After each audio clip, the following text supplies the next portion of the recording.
अस्सलामुअलैकुम। Horror stories के एक न्यू एपिसोड के साथ मैं हूं मजहर मलिक। कैसे हैं आप लोग? उम्मीद है खैरियत से होंगे। आज की ये खौफनाक कहानी जो मैं आपको सुनाने जा रहा हूं, ये मुझे भेजी है एम दानियाल ने, लंदन यूके से। वो कहते हैं ये यहाँ की एक ऐसी खौफनाक और सच्ची कहानी है जिसको मैंने एक जगह पर पढ़ा था, जो आज आपको भेज रहा हूं। उम्मीद है आप इसको अपने प्रोग्राम में शामिल करेंगे।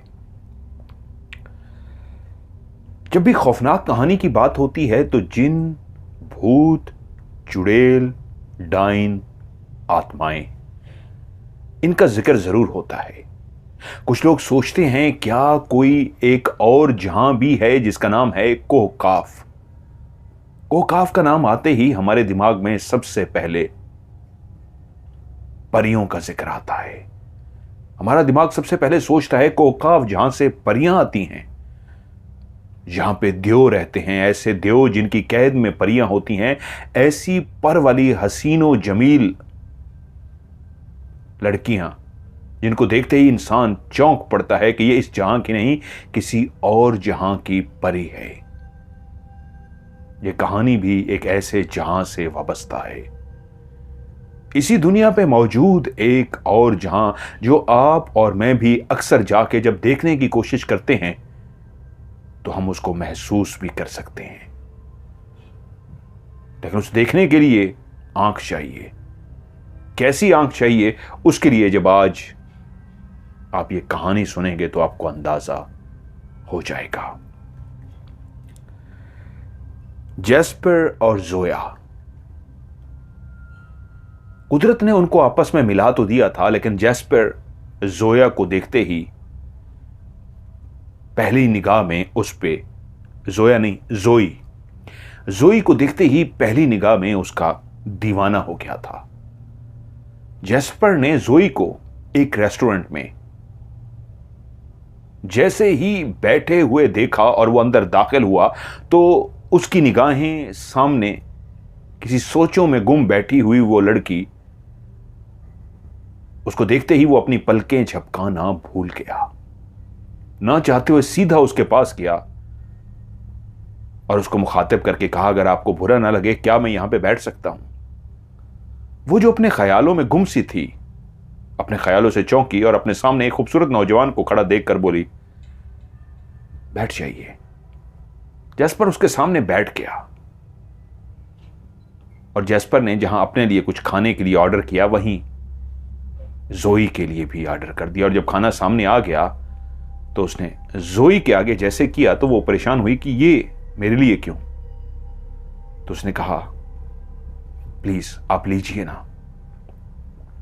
जोई ना चाहते हुए भी उसके इस अंदाज में रिक्वेस्ट करने पे मजबूर हो गई और उसने ले लिया। यूं बातों का सिलसिला भी शुरू हुआ।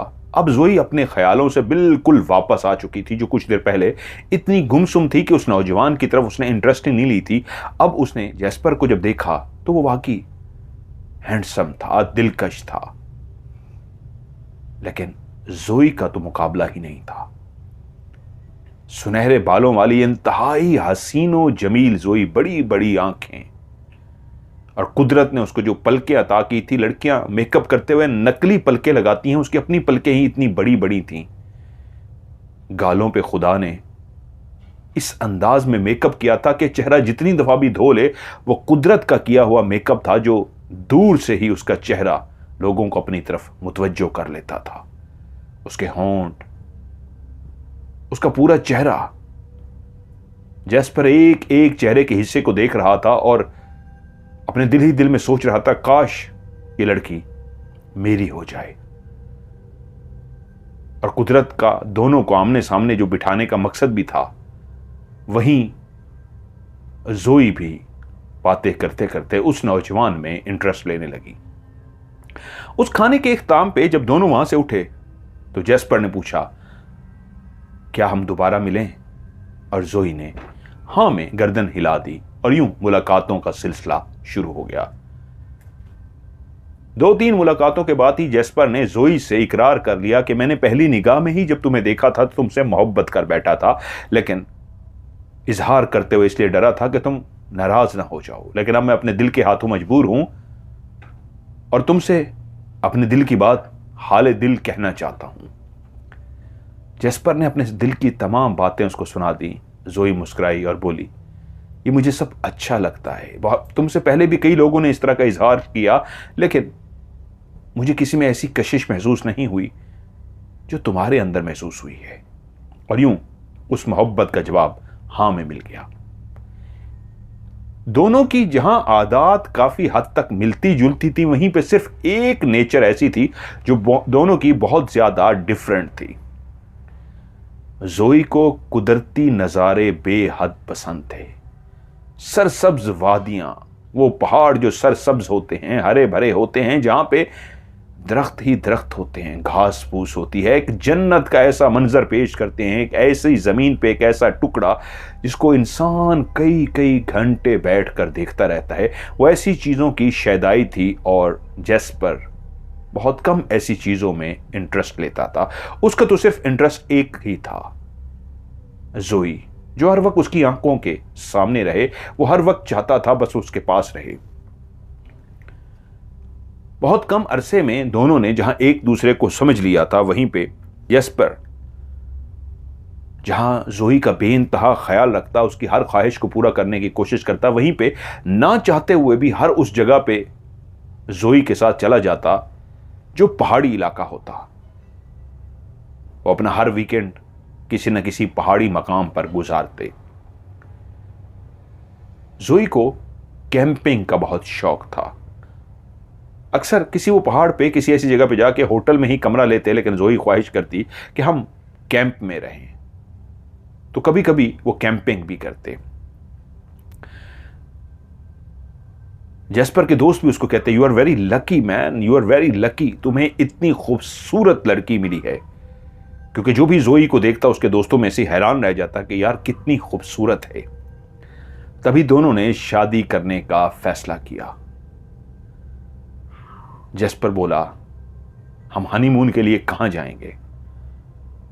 तो जोई बोली, क्या मेरी ख्वाहिश पूरी करोगे? उसने कहा, तुम मुझसे शादी करने जा रही हो तो मुंह से निकालो, तुम्हारे लिए तो मैं जान भी हाजिर कर दूंगा। तो वो बोली, हम फलां जो पहाड़ है उसकी चोटी पे जाके कैंपिंग करेंगे, हम 3-4 दिन वहीं पे रहेंगे, मेरा दिल लग गया तो हम ज्यादा दिन भी वहीं पे रहेंगे, हम भरपूर खाने पीने का सामान वहीं पे लेके जाएंगे, मैं तुम्हारे लिए वहीं पे खाना बनाऊंगी।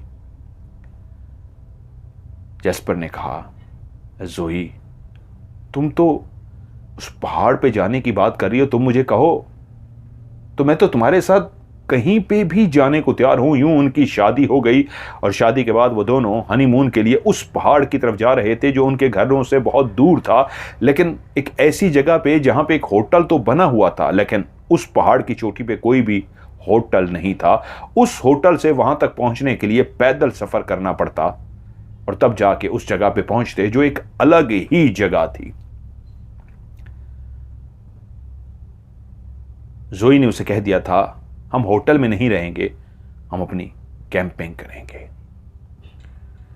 यूं वो उस जगह तक पहुंच गए जहां पे पहाड़ के उस मकाम पे एक बहुत जबरदस्त होटल बना हुआ था, लेकिन उनकी मंजिल मकसूद वो होटल नहीं, उससे आगे पैदल चलते हुए उस पहाड़ तक पहुंचना था और वहीं पे उन्होंने कैंपिंग करनी थी। वो दोनों चलते हुए उस जगह पे पहुंच गए और जैसे उस जगह पे पहुंचे तो जोई का तो ऐसा बुरा हाल था खुशी के मारे। इतनी खूबसूरत जगह थी ये कि इस पहाड़ की चोटी पे खड़े होकर जब उसने इर्द गिर्द के मंजर को देखा तो वो देखती रह गई और उसका दिल किया कि मेरा आने वाला जितनी भी जिंदगी का लम्हा है मैं यहां पे गुजार दूं, मेरी ख्वाहिश है इसी जगह पे मेरा घर हो और मैं यहीं पे ही रहूं। उन दोनों ने मिलकर वहीं पे सामान खोला जो काफी ज्यादा था, उसमें जहां खाने पीने का काफी सामान था, क्योंकि जब वो होटल पहुंचे थे तो वहां पे तो एक सवारी इस्तेमाल करके आए थे, अब उस पैदल पहाड़ तक जाना इतने ज्यादा सामान के साथ बहुत मुश्किल था। तो वहीं पे उनको होटल से हेल्प लेनी पड़ी कि पे करके उन्होंने अपना सामान वहां तक पहुंचवा दिया। कैंप वगैरह को खोला गया, उसको लगा दिया गया, सारा सामान सेट कर दिया गया, नीचे बिस्तर तक लगा दिए गए। कैंपिंग वाकई एक इंतहाई कुदरत के करीब तरीन, जिस तरह मैंने कहा ना तीसरी आंख चाहिए, मैं आपको लास्ट में बताऊंगा, और आप लोग भी इस तीसरी आंख आपके पास मौजूद है, ये वाली तीसरी आंख जो कुदरत के इन हसीन नजारों को, जहां एक और दुनिया है, जहां पे इंसान नहीं लेकिन वहां पे कुदरत के कई नजारे हैं, आप भी देख सकते हैं। ये मैं आपको स्टोरी के एंड में बताऊंगा, क्योंकि मैंने इस मंजर को देखा है अपनी आंखों से, और आप भी देख सकते हैं।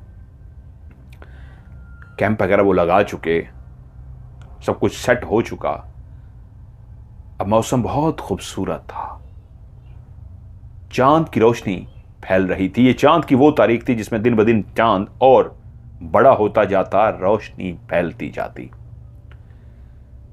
वहीं पे उन्होंने खाना निकाला, खाना बनाया, और दोनों बैठ के मोहब्बत भरे अंदाज में खाना खाने लगे।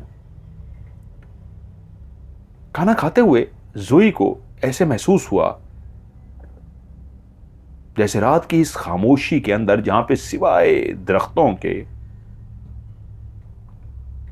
और रात की काली चादर के, उसमें नीली रोशनी जो चांद अपनी हर तरफ फैला रहा था, एक आवाज उसके कानों से टकराई थी। एक लम्हे को चौंकी। हां, ये कोई आवाज थी, कैसी आवाज थी वो ये नहीं समझ पाई। ऐसे आवाज थी जैसे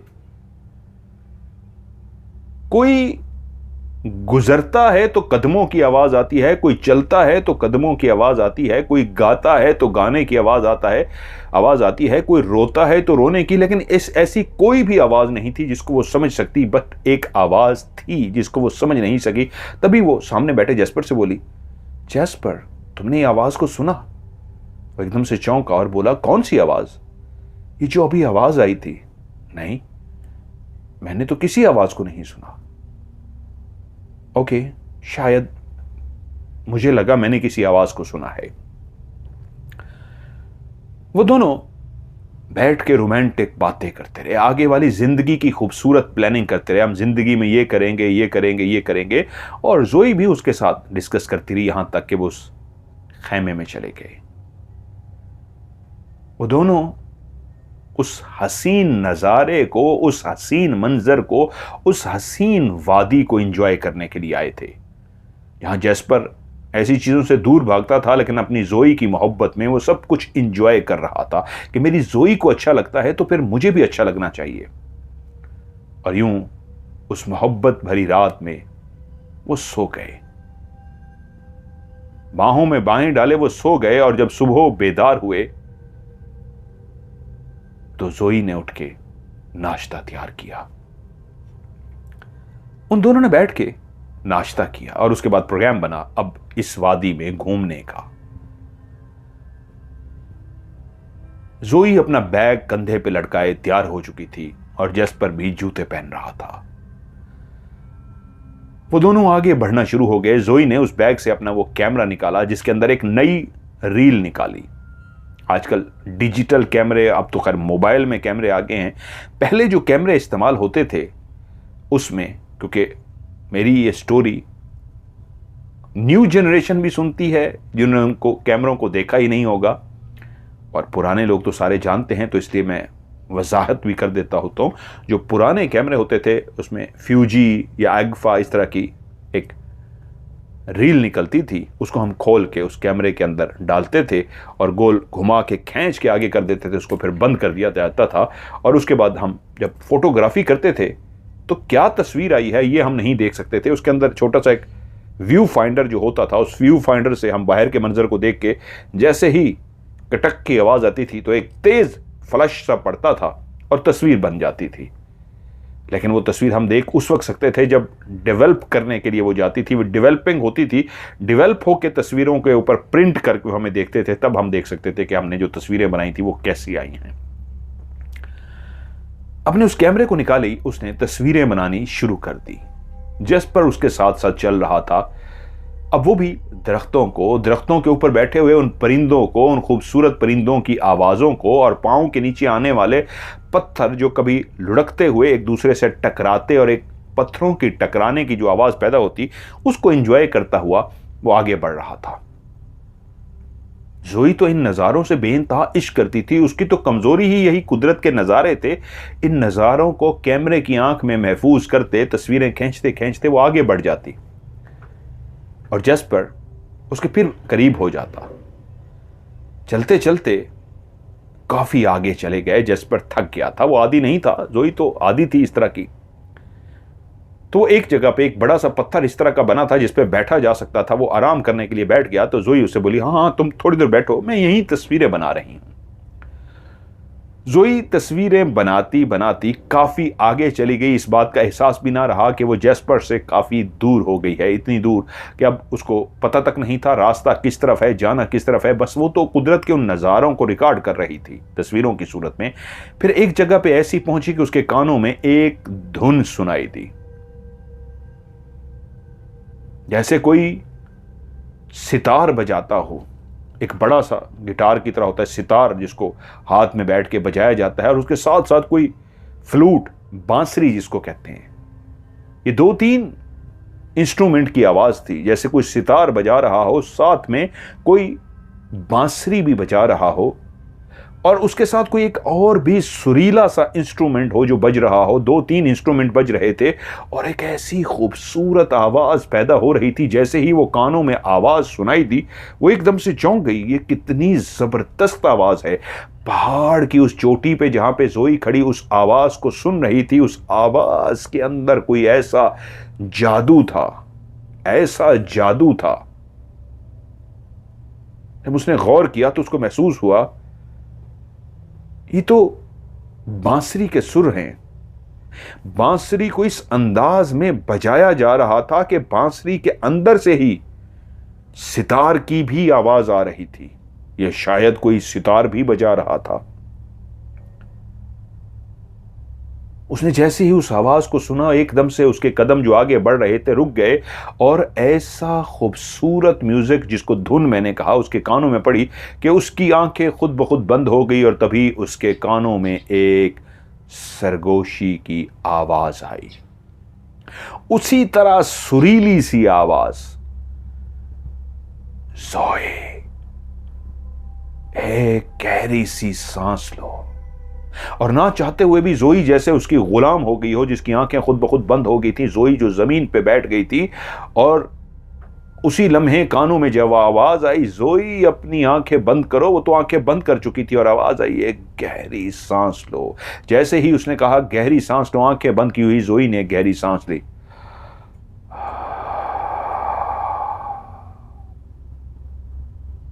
उसने जैसे ही उस गहरी सांस को लिया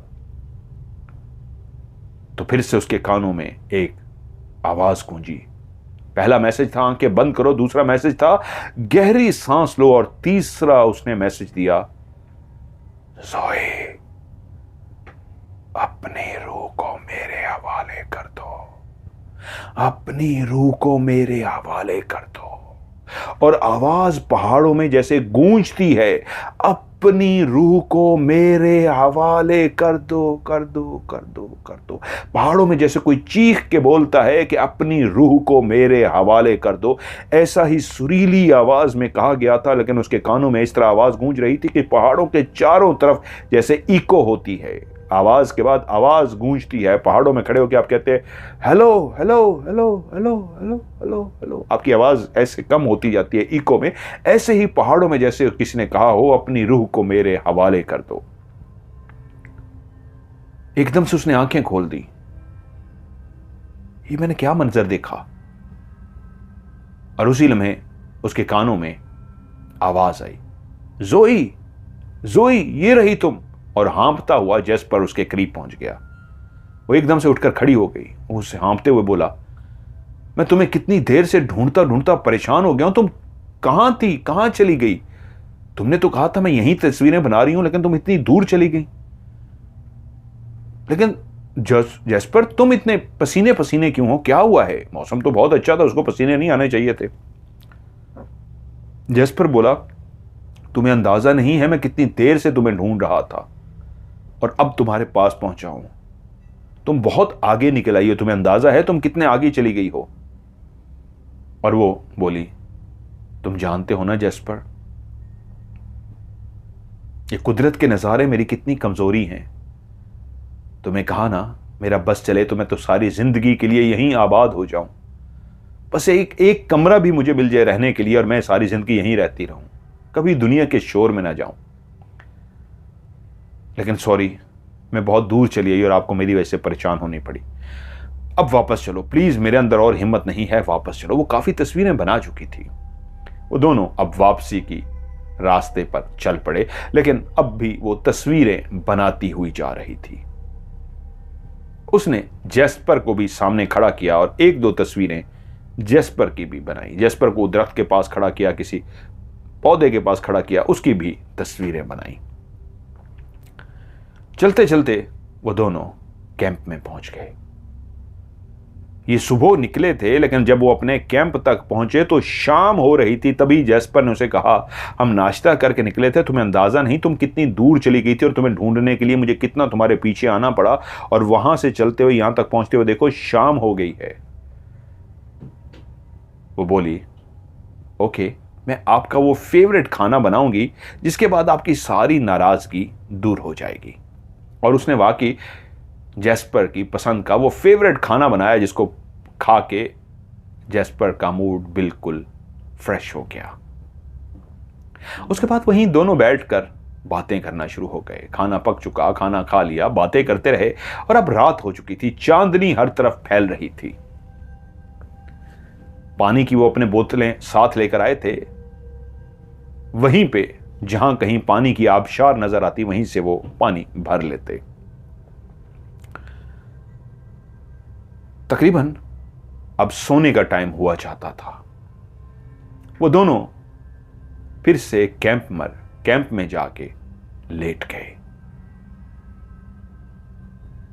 जैस्पर सो चुका था कि एकदम से जोई की आंख खुल गई। इस अंदाज में आंख खुली कि जैसे उस कैंप के दूर कहीं हिस्से से कैंप के अंदर वही सुरीला संगम, वही सुरीली धुन सुनाई दे रही हो। उस सुर के अंदर ऐसा जादू था कि वो ना चाहते हुए भी फिर से उस शहर में, उस जादू में खो सी गई और अपने उस स्लीपिंग बैग में से निकलकर ऊपर बैठ गई। ये क्या है, कैसी धुन है जो मुझे दीवाना कर देती है। वो उस धुन को सुनती सुनती उठकर खैमे से बाहर आ गई। खैमे की उसने जिप खोली और जिप खोलने के बाद बाहर आ गई। अब वो चलती चलती जिस जगह पे उनका खैमा लगा हुआ था, उसके थोड़े ही फासले पे एक पहाड़ की ऐसी चोटी थी कि नीचे डायरेक्ट खाई थी, और वहां वो उस चोटी के करीब जाके बैठ गई इस अंदाज में कि उसने अपनी टांगें खाई की तरफ लटका ली। यानी पहाड़ का एक ऐसा हिस्सा था कि बिल्कुल पहाड़ वहां पे एंड हो रहा था और नीचे आप देखते तो गहरी खाई थी। जिनको हाइट फोबिया होता है वो तो वैसे ही देख के चक्कर आ जाए उनको। तो उसने नीचे देखा और अपने पांव नीचे लटका कर बैठ गई। वो उस धुन में गुम हो चुकी थी। वो मस्त होकर उस धुन को सुन रही थी कि तभी वो धुन सुनते सुनते उसको ऐसे लगा जैसे कोई दौड़ता हुआ करीब आ रहा हो, सरपट दौड़ता हुआ। एकदम से वो चौंकी। ये तो किसी के तेज दौड़ने की आवाज है, लेकिन ये किसी इंसान की नहीं। तभी उसने जब गौर किया और एकदम से सामने की तरफ देखा तो उसको धूल उड़ती नजर आई। और तभी उसने जब वहां गौर करके देखा तो रात की चांदनी में उसको उस जगह पे एक घोड़ा दौड़ता हुआ अपनी सिमत आता दिखाई दिया। वो घोड़ा दौड़ते दौड़ते दौड़ते बिल्कुल उसके करीब जैसे ही पहुंचा, उस घोड़े को देख के वो हैरान और परेशान हो गई। इतना हसीनो जमील सफेद कलर का घोड़ा उसने इससे पहले कभी नहीं देखा था। वो बिल्कुल सफेद था। उसकी गर्दन पे इतने खूबसूरत सफेद से बाल थे कि दिल चाहता था उन बालों के ऊपर हाथ फेरते रहें, खेलते रहें। और उसका चेहरा, उसके बाल, उसकी दुम, उसका पूरा हुलिया इतना खूबसूरत था जैसे वो चांद की रोशनी में जब नीली रोशनी उसके सफेद जिस्म पे पड़ रही थी तो ऐसा लगता था जैसे एक उड़ने वाला घोड़ा किसी और जहान से भेजा गया हो। वो एकदम से उठी और चलती हुई उस घोड़े के पास जाने लगी। क्या वो इन जंगलों में रहने वाला कोई जंगली घोड़ा है? जंगली घोड़ा जैसे ही इंसान करीब जाता है तो डर कर भाग जाता है। तो वो आहिस्ता आहिस्ता कदम बढ़ाती हुई आगे बढ़ रही थी, कहीं डर के वो घोड़ा भाग ना जाए। लेकिन घोड़ा भागते भागते जब आया था तो इस अंदाज में आकर खड़ा हो गया जैसे वो तो हुक्म का गुलाम हो, किसी का मुंतजिर हो। वो आहिस्ता आहिस्ता उसके करीब जा रही थी क्योंकि कानों में अभी भी धुन बज रही थी। धुन ने उसके ऊपर एक जादू सा तारी किया हुआ था और उस जादू के तहत वो चलती चलती घोड़े के करीब पहुंच गई। लेकिन घोड़ा अपनी जगह से हिला नहीं, तो उसने खुद ब खुद उसकी गर्दन के बालों को छूना शुरू कर दिया, उसके सर के ऊपर प्यार किया। तो घोड़े ने अपना सर इस तरह नीचे कर दिया जैसे कह रहा हो, मैं तो आपका गुलाम हूं। और वो घोड़े के साथ खड़ी होके प्यार से अपना हाथ उसके जिस्म पे फेरने लगी। और तभी घोड़े ने इस अंदाज में गर्दन नीचे की जैसे इशारा कर रहा हो, आप मेरे ऊपर सवार हो जाइए। और इस इशारे को देखते ही पता नहीं कैसे, उसने जिंदगी में कभी घुड़सवारी नहीं की थी, लेकिन वो खुद ब खुद घोड़े पे इस तरह बैठ गई। घोड़ा नीचे हुआ थोड़ा सा जान के, और जैसे ही नीचे हुआ वो उसके ऊपर बैठ गई और घोड़ा फिर से सीधा हो गया। और जैसे ही वो घोड़े पे बैठ गई तो घोड़े ने आगे बढ़ना शुरू कर दिया। जिस रास्ते से वो आया था वो मुड़ा और उसी रास्ते की तरफ जाना शुरू हो गया। आहिस्ता आहिस्ता चलते चलते वो घोड़ा तेज तेज और तेज और तेज, यहां के इंतहाई तेज दौड़ना शुरू हो गया।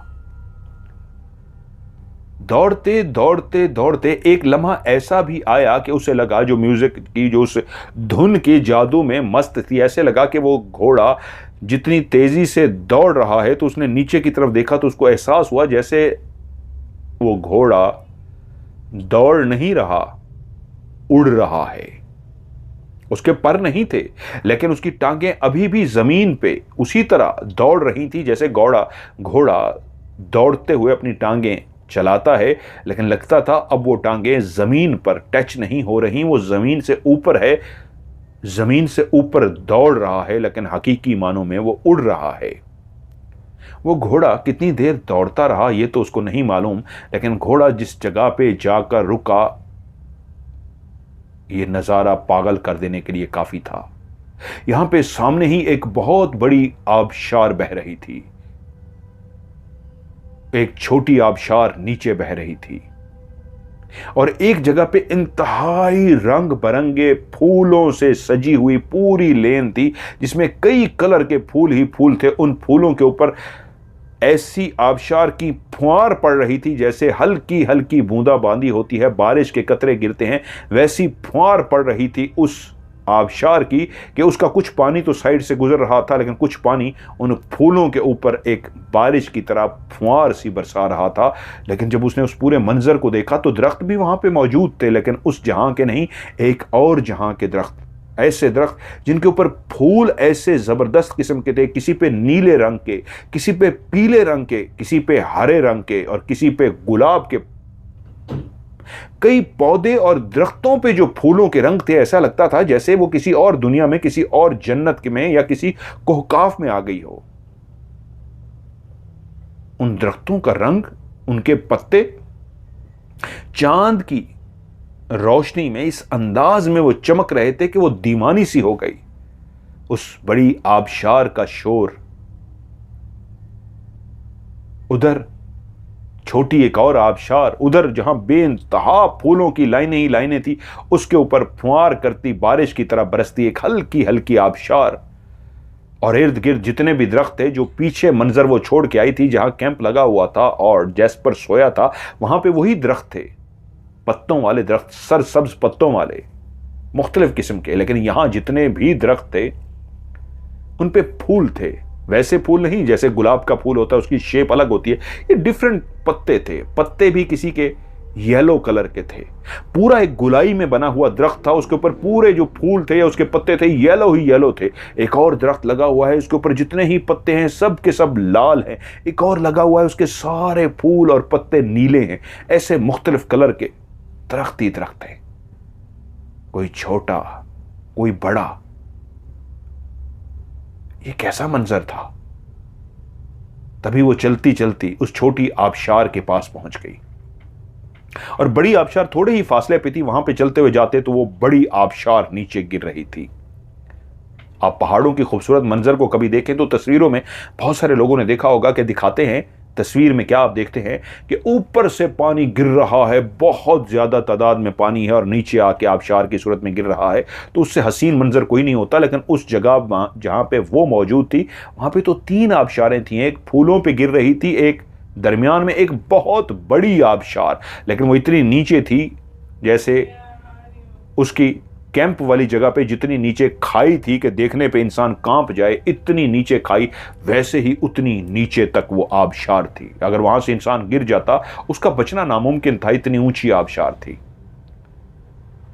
लेकिन वो जो दरमियानी सी आबशार थी, वो जैसे उसके करीब गई, उसका पानी उस चांद की नीली रोशनी में ऐसे चमक रहा था, ऐसा खूबसूरत लग रहा था। उसके नीचे जितने भी पत्थर पड़े थे वो तक उस शफाफ पानी के अंदर चमक रहे थे।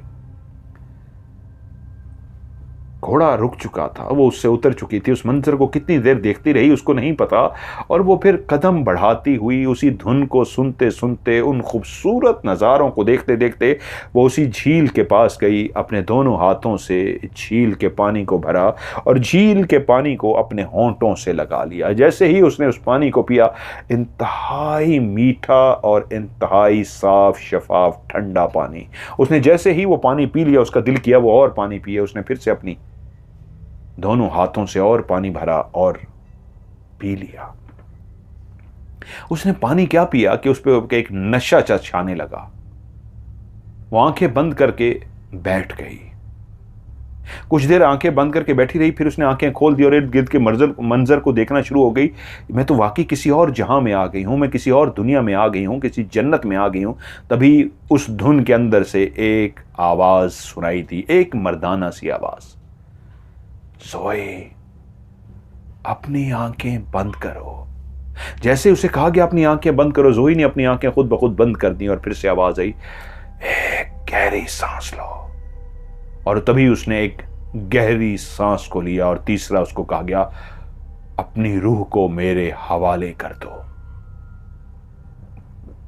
जैसे ही यह पैगाम उसको मिला, एकदम से उसका सर बोझल सा हुआ और वो पीछे की तरफ लेटी और गहरी नींद सो गई। सुबह उसको जैस्पर की आवाज आई, ज़ोई उठ जाओ, नाश्ता तैयार हो चुका है। वो एकदम से अपने उस स्लीपिंग बैग से बाहर निकली, उसने अंगड़ाई ली, लेकिन साथ ही उसको सारे मंजर याद आ गए कि रात कैसे वो गई थी, एक घोड़ा आया था और ये हुआ था, वो हुआ था। वो उठी, फ्रेश होने के बाद जैसे ही नाश्ता करने के लिए बैठी तो उसने कहा, जैस्पर तुम जानते हो रात मैंने क्या देखा? हाँ बोलो, क्या देखा? और वो उसे बताना शुरू हो गई कि रात मैंने ऐसे ऐसे धुन को सुना और उसके बाद एक घोड़ा सा आया, मैं उस पर सवार हुई, मैं एक ऐसी जन्नत में पहुंच गई जहां पे इतना खूबसूरत पौधे थे, फूल थे, रंग बिरंगे फूलों वाले दरख्त थे। एक ऐसा मंजर था जिसको मैं बयान नहीं कर सकती, एक हसीन और जमील मंजर। और वहां की मैं अपने आप को रानी समझ रही थी, जैसे वहां की मलका मैं हूं, वहां की रानी मैं हूं। मैंने मीठा पानी पिया और फिर मेरे अंदर एक आवाज सुनाई दी, मेरे कानों के अंदर, आंखें बंद करो ज़ोई, एक गहरा सांस लो और अपनी रूह को मेरे हवाले कर दो। और फिर मैं सो गई। जैस्पर ने एक जोरदार कहका लगाया तो वो एकदम से बोली, मैंने तुम्हें इतना अच्छा बताया, रात कर तुम हंस रहे हो। ज़ोई, अरे बाबा हम ऐसी जगह पे मौजूद हैं, लेकिन तुम ख्वाब में भी ऐसे मंजर देख रही हो, खुली आंखों से तो देख रही हो। अब ख्वाब देखना तो छोड़ दो यार, ख्वाब तो वो देखते हैं जो वहां पे मौजूद नहीं होते, उनको ऐसे ख्वाब आते हैं। तुम्हें ये सब ख्वाब नजर आ रहा है? ज़ोई ने कहा। उसने कहा तो और क्या, तुम रात मेरे साथ ही सोई थी और जब मैं सुबह उठा हूं तो ऐसी गहरी नींद सो रही थी, तुम खराटे ले रही थी। चलो मैंने कहा ये सो रही है, मैं उठा हूं, तुम्हारे लिए नाश्ता बनाया, फिर तुम्हें जगा दिया। अगर तुम वहां थी तो फिर बिस्तर पे कैसे आई? वो खुद भी इस बात पे खामोश हो गई। अगला दिन फिर से उसने तस्वीरें बनाई और यहां तक कि घूमते फिरते तस्वीरें बनाते। फिर से शाम हो गई, उन्होंने बैठ के खाना वगैरह खाया और फिर से सोने के लिए वो लेट गए। जब वो सोई हुई थी तो उसके कंधे पे बकायदा किसी ने हाथ रखा। जैसे उसके कंधे पे हाथ टच हुआ तो एकदम से उसने आंख में नींद से आंखें खोल दी। उसको महसूस हुआ कि मैंने ख्वाब देखा है, किसी ने मेरे कंधे पे हाथ रखा है। तभी उसी लम्हे वो धुन सुनाई देने लगी। धुन का सुनाई देना था कि फिर से वो उस धुन में मस्त हो गई। तभी दोबारा से उसके कंधे पे किसी ने हाथ रखा और एकदम से चौंकी, पीछे बढ़ के देखा, पीछे तो कोई नहीं था क्योंकि वो उठ के बैठी हुई थी अपने बिस्तर में। उसने जैस्पर की तरफ देखा, वो तो सो रहा था, तो ये हाथ किसने रखा है। कि तभी वो धुन की आवाज और ऊंची हुई। जैसे ही ऊंची हुई तो वो जादू जो उस पर असर कर रहा था वो एकदम से उसको लेकर चलती हुई वो धुन उसको बाहर ले आई। बाहर क्या निकली कैंप से बाहर, आज तो घोड़ा पहले ही वहीं पे मौजूद था। घोड़े को देखते ही वो चुप करके सीधी घोड़े के पास गई और घोड़े पे सवार हो गई और घोड़ा वापसी के लिए तैयार था। सर पर दौड़ता हुआ घोड़ा उसी तरह जिस तरह कल रात उसको लेकर गया था, दौड़ते दौड़ते उड़ते वो उसको लेकर उसी जगह पर पहुंच गया जहां कल रात को उसको लेकर गया था। जैसे ही घोड़ा जाकर वहां पे रुका तो वो नीचे उतर आई। आज फिर वो उसी जगह पे पहुंच गई थी। घोड़ा उसको लेने आया था जैसे किसने उसको भेजा हो। कि तभी उसके कानों में फिर से वो जो आवाज अभी तक धुन की सूरत में सुनाई दे रही थी वो ऊंची होना शुरू हो गई और उस आवाज के ऊंचे होते ही वो हैरान हो गई। तभी उसने देखा कि सामने जो दरमियानी झील जिससे उसने कल पानी पिया था वहीं पे कोई बैठा है।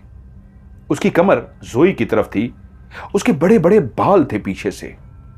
वो औरत या मर्द वो जो भी था या थी वो उस आबशार की तरफ मुंह करके बैठे थे। वो आहिस्ता से चलती चलती उसके पीछे पहुंचकर खड़ी हो गई। जैसे उसके पीछे पहुंची तो उसने मुड़ के पीछे देखा तो वो एक इंतहाई हसीनो जवील नौजवान था। उस इंतहाई हसीनो जमील नौजवान ने जैसे ही अपने पीछे खड़ी हुई जोई को देखा तो वो फिर वहीं से उठकर खड़ा हो गया। और तभी उसने देखा कि वो नौजवान जो अभी तक जोई के सामने खड़ा उसको देख रहा था, उसने कहा, जोई अपनी रूह को मेरे हवाले कर दो। यह आवाज तो उसको कानों में सुनाई देती थी और उसने पहचान ली ये आवाज उसी नौजवान की थी जो इंतहाई हसीनो जमील था। जैसे जोई इंतहाई हसीनो जमील थी वैसे ही वो भी जैस्पर उसके मुकाबले में तो कुछ भी नहीं था। वो जोई से भी ज्यादा, शायद जोई को पहली दफा महसूस हुआ कि अगर दुनिया मेरी तारीफ करती है कि मैं बहुत हसीनो जमील हूं तो मुझसे भी कोई हसीन है तो सामने खड़ा हुआ ये नौजवान है जिसके बाल इस तरह लहरा रहे थे, ऐसे चमक रहे थे जैसे किसी ने इतनी जबरदस्त शैम्पू करके बहुत ज्यादा उसके बालों को सिल्की बना दिया हो। वो एक बेहतरीन लिबास पहने हुए था जैसे कोई शहजादे लिबास पहनते हैं। तभी उसने देखा, उसने जैसे ही जोई से कहा कि अपनी रूह को मेरे हवाले कर दो, उसके बाद वो चलता हुआ उसी बड़ी आबशार की तरफ जाना शुरू हो गया। जैसे ही वो बड़ी आबशार के किनारे पे पहुंचा तो उसने अपना हाथ इस तरह लहराया हवा में जैसे जोई को कह रहा हो कि आओ मेरे पास और आके मेरा हाथ थाम लो। इससे पहले कि जोई जो उसके शहर में उसके जादू में गुम सी थी आगे बढ़ती कि उसने देखा एकदम जो वो बड़ी आबशार के किनारे पे चोटी पे खड़े होकर हाथ इस तरह किए इंतजार कर रहा था कि जोई जाए और उसके हाथ को थामे। इससे पहले कि जोई एक कदम भी आगे बढ़ाती एकदम से ऐसे लगा जैसे किसी ने उसको धक्का दिया हो और वो शहजादा नुमा नौजवान उसकी आंखों के सामने नीचे जा गिरा।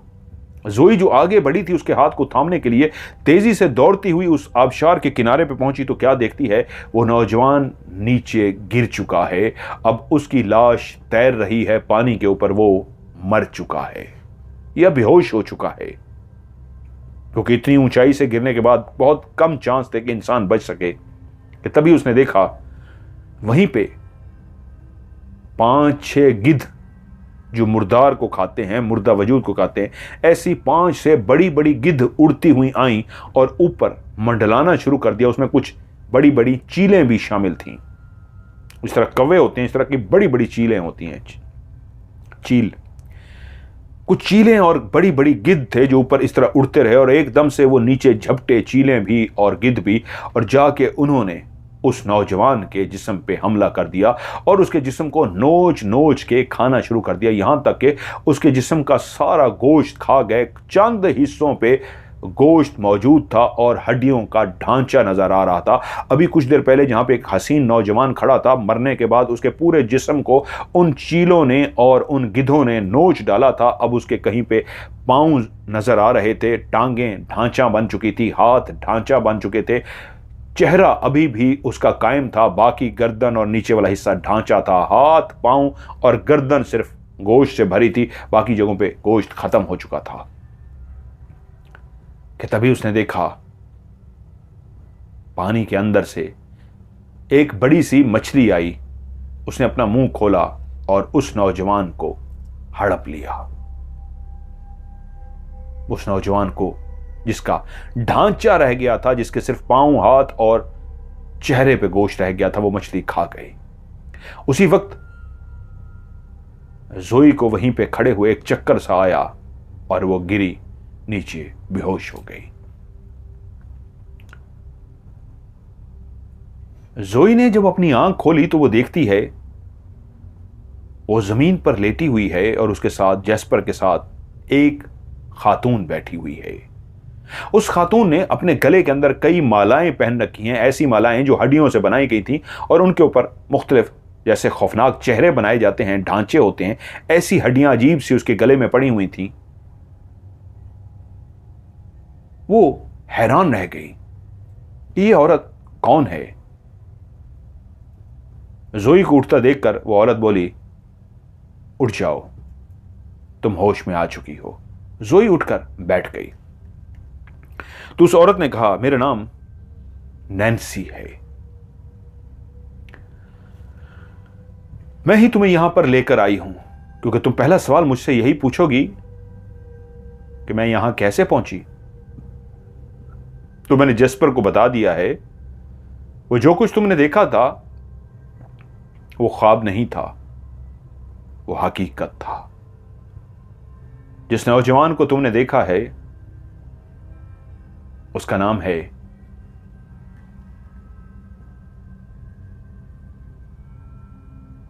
हैरी। क्या तुम्हें याद है तुमने आखिरी मंजर क्या देखा था?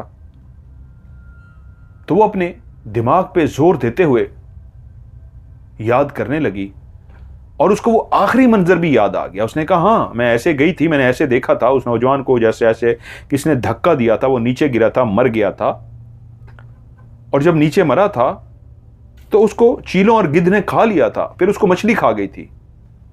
तभी वो नैन्सी बोली, उसके बाद क्या हुआ था?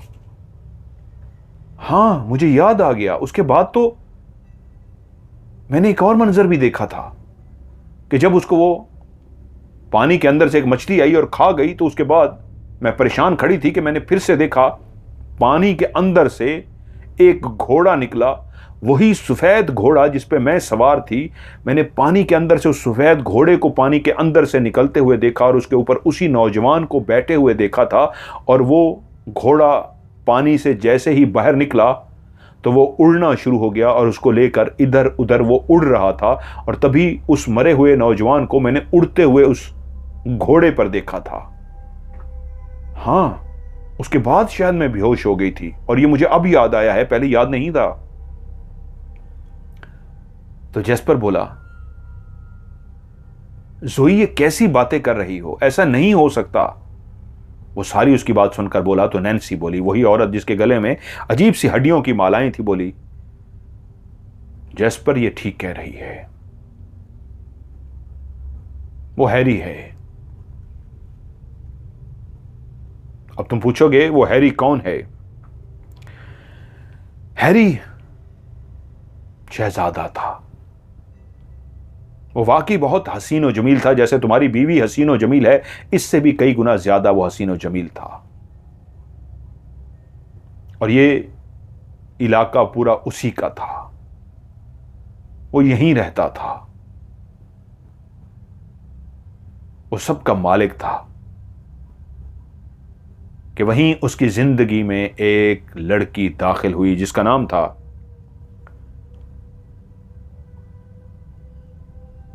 रोज। रोज बांसुरी बजाती थी, उसको बांसुरी बजाने का जुनून था। वो भी बहुत हसीनो जमील थी। हैरी तो इस जगह का मालिक था, उसको तो इस जगह से इश्क था, वो तो इस जगह पे फिरता रहता था। लेकिन रोज जब आई तो वो इसलिए आई थी कि उसको यही नज़ारे पसंद थे। वो ऐसे ही नज़ारों में घूमती थी, वो ऐसे ही नज़ारों में घूमती फिरती थी और बैठकर कई कई घंटे एक ऐसी धुन बजाती थी जो कोई भी सुने तो पागल कर दे। वही सफेद घोड़ा जो जोई ने देखा है वो हैरी का है। हैरी अपने उस सफेद घोड़े के ऊपर इन पहाड़ों पर घूमता फिरता था कि एक दफा जब उसने उस धुन को सुना जो बैठी रोज बजा रही थी, कि हैरी उस धुन के सहर में, जादू में, वो एक ऐसी जादुई धुन बना चुकी थी, उसकी उंगलियों में ऐसा जादू आ गया था। वो जब भी अपनी उंगलियों को उस फ्लूट पे, उस बांसुरी पे रखती और बजाती तो उस पे एक नहीं, दो दो तीन तीन धुनें निकलती हैं ऐसी कि जो जादू पैदा कर देती थी। और उस धुन को सुनते ही हैरी ना सिर्फ अपने घोड़े पे रुक गया, बल्कि ये धुन कहाँ से आ रही है, पागलों की तरह उस धुन को ढूंढना शुरू कर दिया। ढूंढते ढूंढते ढूंढते आखिरकार वो उस रोज के सामने पहुंच गया जो अपनी उंगलियों का जादू उस बांसुरी पे बजा रही थी। वो बैठकर बजाती रही और वो अपने घोड़े पे जो सवार था, घोड़े से उतर के खड़ा पागलों की तरह उस जादुई धुन को सुनता रहा और उस हसीनो जमील रोज को देखता रहा। जब वो अपनी आंखें बंद करके बांसुरी बजाते बजाते जब उसने बांसुरी बजानी बंद की तो सामने खड़े हुए हैरी ने कहा, रुक क्यों गई, बजाओ ना। तो उसने अपने सामने खड़े हुए उस नौजवान को देखा तो देखती ही रह गई। हैरी बोला, तुम्हारी आंखों, तुम्हारी उंगलियों में जादू है, तुम्हारी इस धुन के अंदर जादू है, कोई भी सुने तो दीवानावार भागता चला आए। तुम्हारी इस धुन ने मुझे पहले तुम्हारी धुन का दीवाना किया और अब तुम्हें देख के तुम्हारा दीवाना हो गया हूं। तुम और तुम्हारी धुन एक जादू है। वो बोली, कौन हो तुम हैरी, और यहां क्या कर रहे हो? वो बोला, ये मेरी जगह है, यहीं का मैं मालिक हूं और मैं अक्सर यहीं फिरता रहता हूं। तुम कौन हो, कहां से आई हो? वो बोली, मैं तो ऐसे फिरती रहती हूं, भटकती रहती हूं, बस ये धुन है जो बजाती रहती हूं। बचपन से लेकर आज तक यही एक काम है, इसी धुन को बजाना। अच्छा लगा कि तुम्हें मेरी धुन अच्छी लगी। वो पहली मुलाकात नहीं थी, वो मोहब्बत में बदली हुई मुलाकात थी। उसी लम्हे दोनों को एक दूसरे से प्यार हो गया। लेकिन हैरी हकीकत में उस धुन की वजह से उस लड़की से प्यार कर बैठा था। लेकिन वो रोज जो वाकई अपनी उंगलियों का जादू जगाकर ऐसी धुन बजाती थी किसी को भी दीवाना कर दे, वो जब जान चुकी कि हसीनो जमील लड़का इसी सल्तनत का मालिक है तो उसके दिल में उसी लम्हे पैदा हो गया कि मैं इस सल्तनत की मलका बनूंगी। वो उसको अपने साथ ले गया क्योंकि वो उससे बेइंतहा प्यार करने लगा था। लेकिन एक बात जो रोज को पता लगी थी, वो तो हमेशा से जितनी धुन से प्यार करती थी, जितने इस नजारों से प्यार करती थी, वो तो हमेशा हाकिम, हुक्म देने वाली बनती थी। लेकिन उसको पता था जिसके साथ वो प्यार कर रही है वो बेशक इस सल्तनत का बादशाह है, इस सल्तनत का शहजादा है, इस सल्तनत का मालिक है। लेकिन हुक्म तो उस वक्त का चलेगा, मेरा तो नहीं चलेगा। मुझे हुक्म चलाना है, ऐसा हुक्म कि ये भी मेरे अंडर हो। लेकिन वहां के हिसाब से तो वही हुक्म चलाता। जहां मोहब्बत आगे बढ़ती जा रही थी वहीं पे वो फैसला कर चुकी थी कि इसको मैं मार कर खुद हाकिम बनूंगी, मलका बनूंगी। उन दोनों की शादी हो गई। लेकिन वहां की हिसाब से वो सब उसी से ऑर्डर लेते थे, हैरी से। बेइंतहा रोज को इज्जत देते थे, लेकिन हुक्म तो हैरी का चलता था। लेकिन रोज फैसला कर चुकी थी हैरी को रास्ते से हटाने का। और फिर वो अक्सर जो इसी आबशार पे आके बैठते थे जहां पे रात ये गई थी जोई। और फिर एक रात दोनों जब चांदनी अरूज पे थी, चांद आज अपने जोबन पर था, मोहब्बत भरी बातें करते हुए वो दोनों मियां बीवी वहां पे बैठे थे कि तभी वहीं पे बैठे हुए रोज ने हैरी को धक्का दिया और हैरी ऊपर से नीचे जाकर गिरा और गिरते ही वो मर गया। वो मर तो गया लेकिन उसकी रूह बेचैन हो गई, वो वापस ना जा सकी। वो वहां से फातिहाना अंदाज में उठी। आज वो जीत चुकी थी, उसको मार चुकी थी, अब वो मलका बन चुकी थी। वो इससे खुशी से दीवानावार उठी और नाचने लगी, खुशी मनाने लगी कि आज से मलका मैं हूं, अब हैरी का नहीं मेरा हुक्म चलेगा। कि तभी उसने देखा पानी के अंदर से हैरी उड़ता हुआ ऊपर आ रहा है। वो उसको देखकर डर गई। वो अपनी धुन की तरफ भागी कि अपनी धुन को बचाए, क्योंकि वो अपनी धुन के जरिए हैरी को हमेशा दीवाना कर देती थी। लेकिन अब दीवाना वो इसलिए नहीं हो सकता था, वो तो मर चुका था। उसकी रूह ऊपर उड़ती हुई आ रही थी। उसने धुन बजाने की कोशिश की लेकिन हैरी हंसता रहा और कहा, मुझे अब पता लगा तेरे अंदर क्या चल रहा है। मरने के बाद मुझे पता चला। आज से ये तेरी धुन मैं ले लेता हूं, आज से ये मेरी हुई। मैं जब चाहूंगा मैं इसको बजाऊंगा।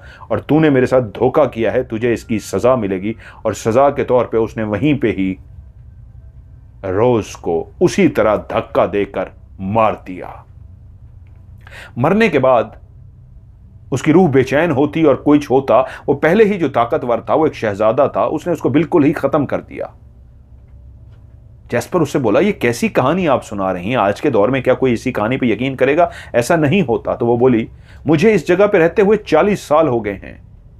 मैं 40 साल से यहां पे रह रही हूं। मुझसे ज्यादा इस जगह को कोई नहीं जानता।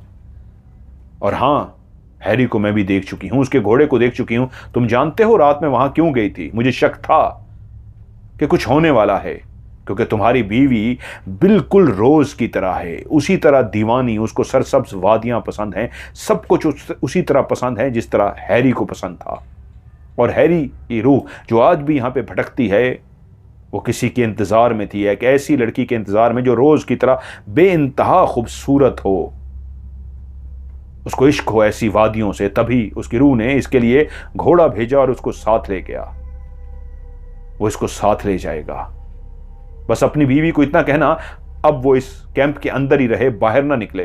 अगर अब वो बाहर निकली और गई तो वो इसको साथ ले जाएगा।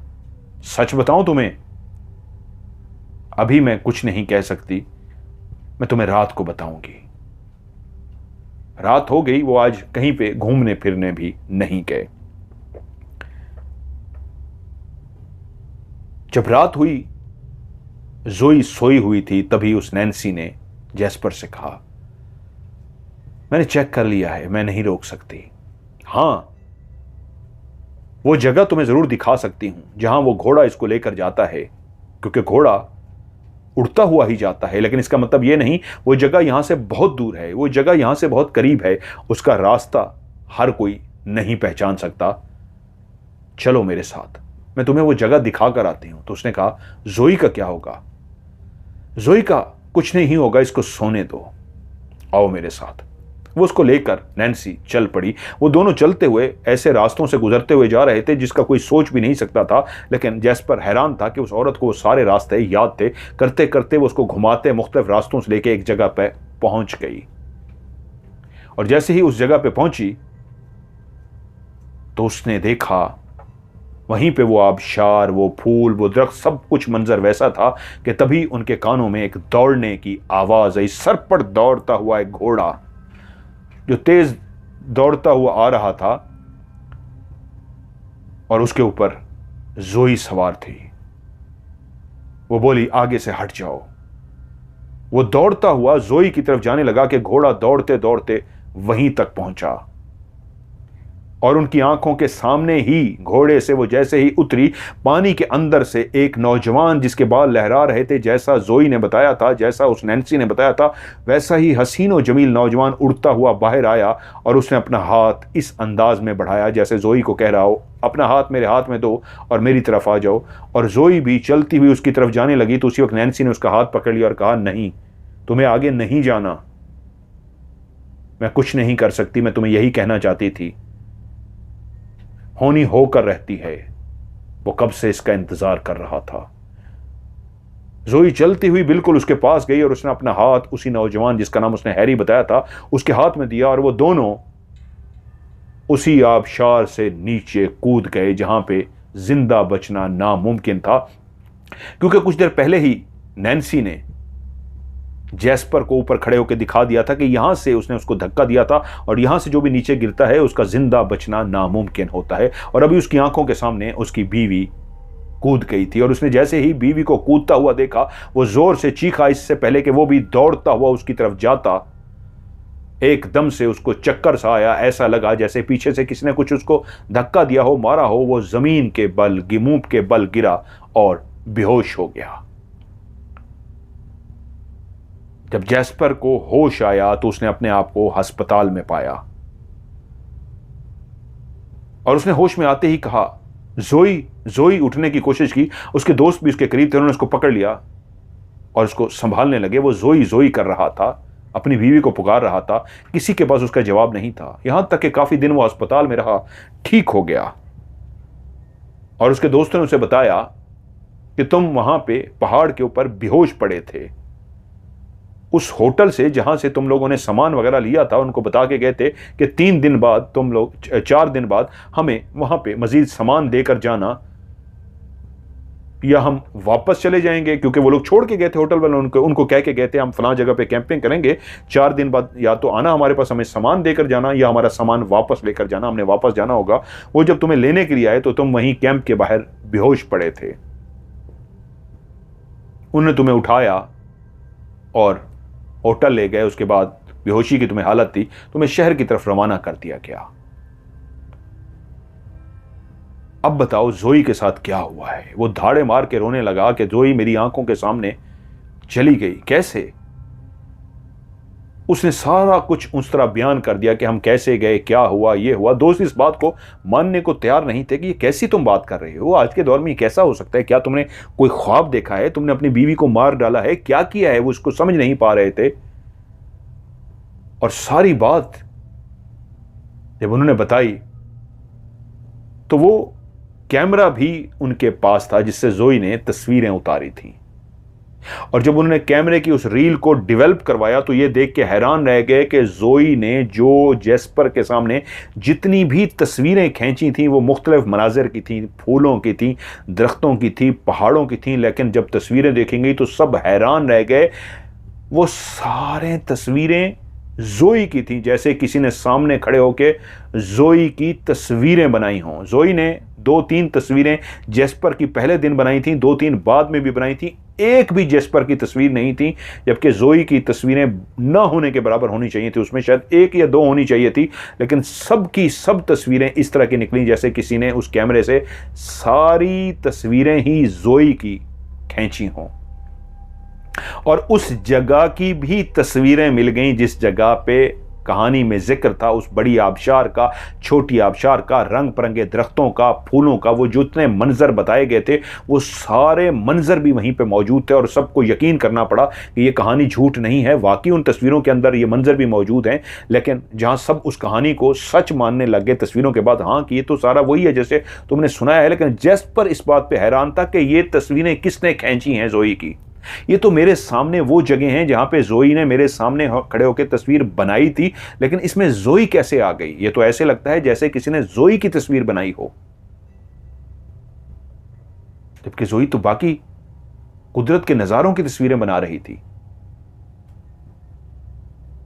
काफी दिन लगे उसको नॉर्मल होने में। जब वो बेहतर हो गया तो उसने दोस्तों से कहा, खुदा के वास्ते मुझे उस जगह पे लेके चलो। उन्होंने कहा क्यों, क्या करना है? उसने कहा मैं उस आखिरी जगह को देखना चाहता हूं जहां मेरी जोई गई थी, प्लीज मुझे मेरी जोई की उस आखिरी वाली जगह पे दिखा दो, तुम लोग मेरे साथ चलो, मैं अकेला नहीं जाऊंगा, मैं कुछ घंटे वहां पे गुजारना चाहता हूं, जोई के बगैर मैं पागल हो जाऊंगा। वो वाकई उसका दीवाना था, उससे शदीद मोहब्बत करता था। आखिरकार दोस्तों ने फैसला किया ये इतना बेचैन है, हमें इसको लेके जाना चाहिए, हो सकता है उस जगह पे जाके जैस्पर को कुछ सुकून मिल जाए।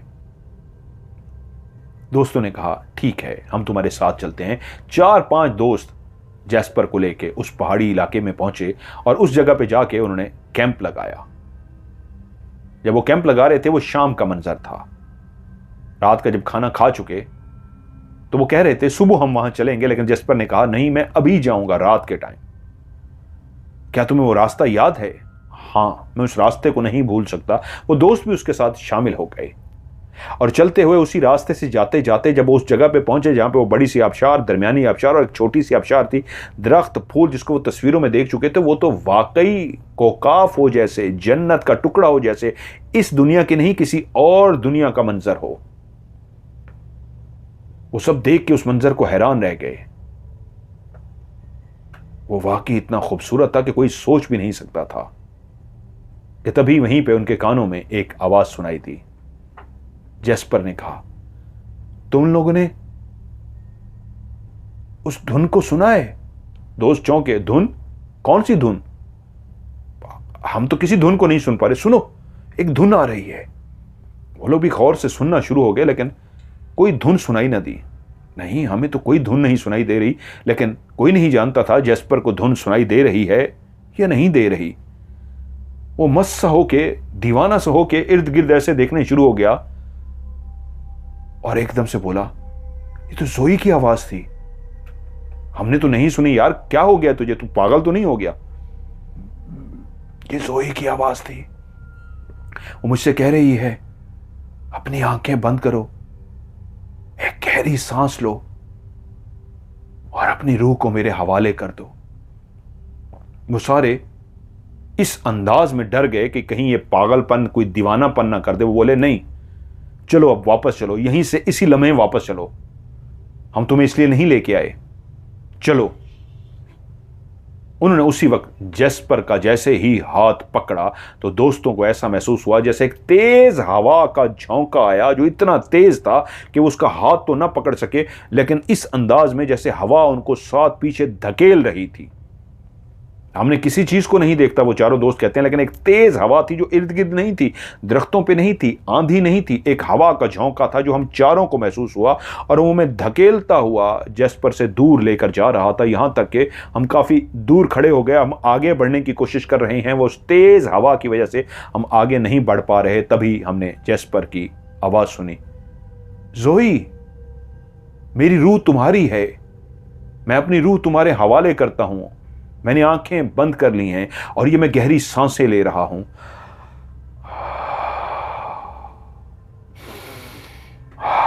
वो गहरी सांसें लेता रहा और बोला मेरी रूह तुम्हारी है, मेरी रूह बेचैन है जोई, मैं तुम्हारे बगैर नहीं रह सकता।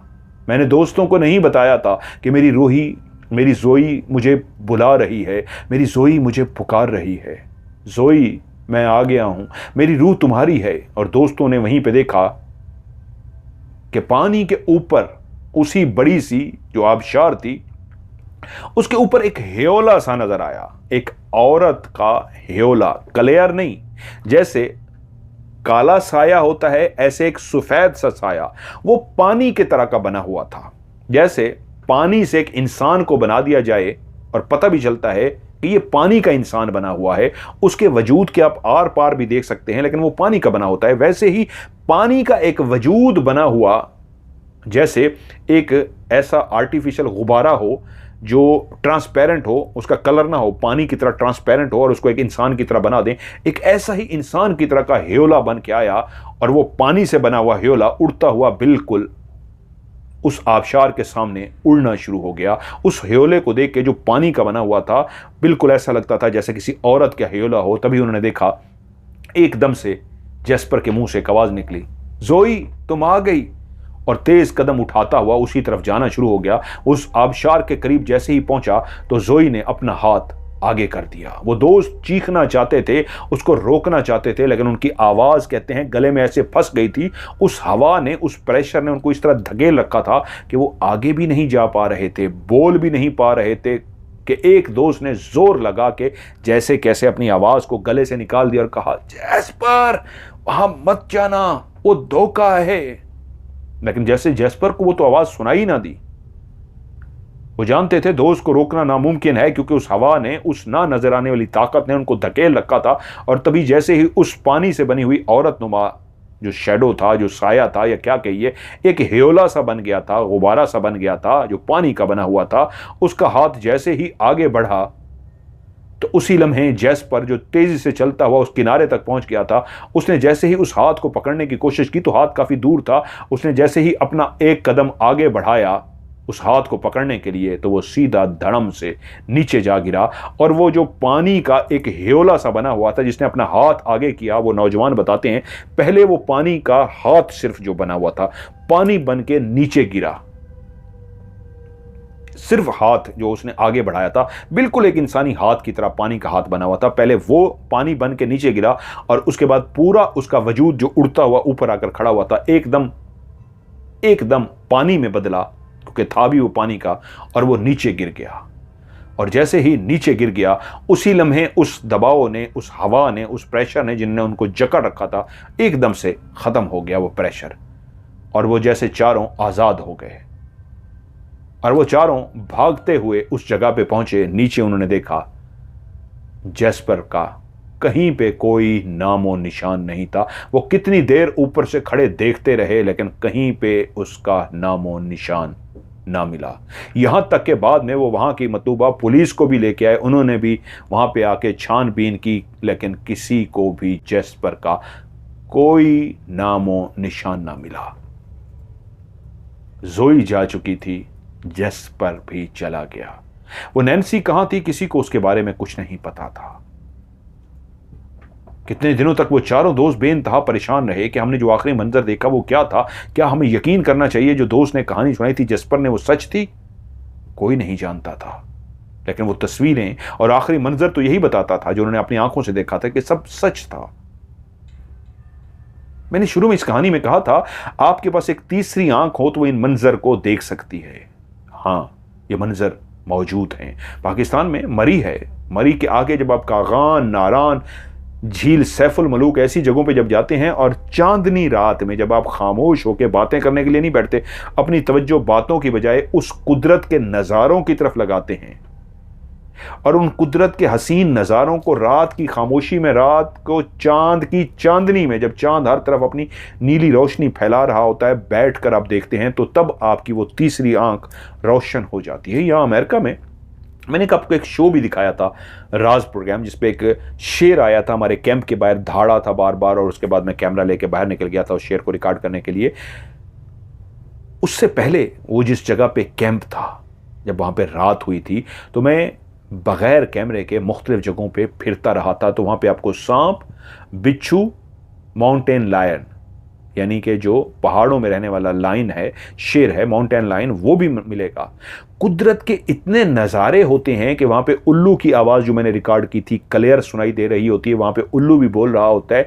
पत्तों की वो सरसराहट, जैसे हर इंसान तो वहाँ पे कैंप में सो रहा है, लेकिन कौन है जो चल रहा है, जिसकी वजह से पत्तों के ऊपर आप पांव रखते हैं तो जो एक पत्ते टूटने की आवाज़ पैदा होती है, वो क्यों सुनाई दे रही है। मेरे सामने तो कोई भी नहीं है, लेकिन क्लियर आपके कान पत्तों के टूटने की आवाज़ को महसूस करते हैं। इस कैंप के अंदर हम रुके हुए थे, उसके बाहर एक सांप इस तरह लेटा हुआ था कि अंदर से क्लियर नजर आ रहा था कि बाहर एक सांप है जो इस कैंप के ऊपर चढ़ने की कोशिश कर रहा है, जहरीला सांप।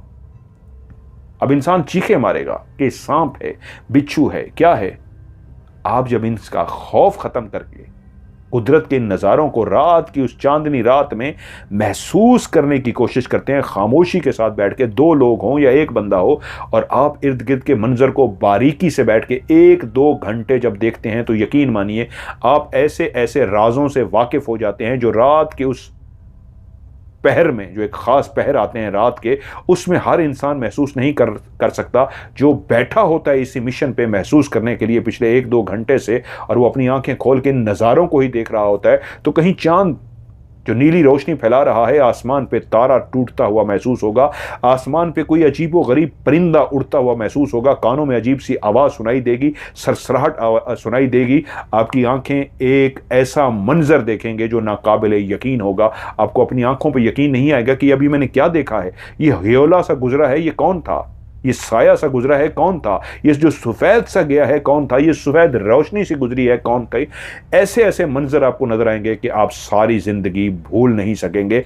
इसी को मैंने शुरू में कहा था, तीसरी आंख आप भी देख सकते हैं। मैंने कागान नगरान झील सैफुल मलूक की बात की है, से मुराद ऐसी जगह पे जहाँ पे इंसान ना हो, जहाँ पे शोर ना हो, जहाँ पे खामोशी हो। जहाँ पे हमने भी कैंप किया था, 10 बजे के बाद वहाँ पे सब खामोश हो जाते हैं कि सोने का टाइम है, कोई नहीं बोलता। आप महसूस करें,